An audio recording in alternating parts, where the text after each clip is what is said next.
आज reasoning analogy गोटे सुंदर क्वेश्चन अच्छी प्रीवियस क्वेश्चन भी आसी सील जदि रिलेटेड टू 195,112 तो रीड रिलेटेड टू व्हाट। तो ये टाइप ऑफ क्वेश्चन आम केमती करवा ना नंबर लेटर नंबर को आम जाना एस केते नंबर एस हूँ 19 नंबर ये फास्ट अच्छी 195,112 एस अच्छी 19 नंबर ई अच्छी 5 नंबर ए अच्छी 1 नंबर एंड एल अच्छी 12 नंबर। आपड़ या जब मन रखा चाहते A B C D E F G H I J K L M N O P Q R S T U V W X Y Z मन पड़ा रखिया गोटे सहज उपाय हूँ 1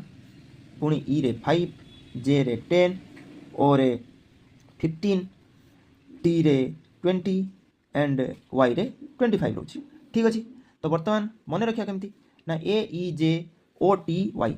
मन रखिदेवा से नेक्स्ट मन लेटर आम पाखक आसो मनकर जी तो आम जानूँ ई इज गोल 5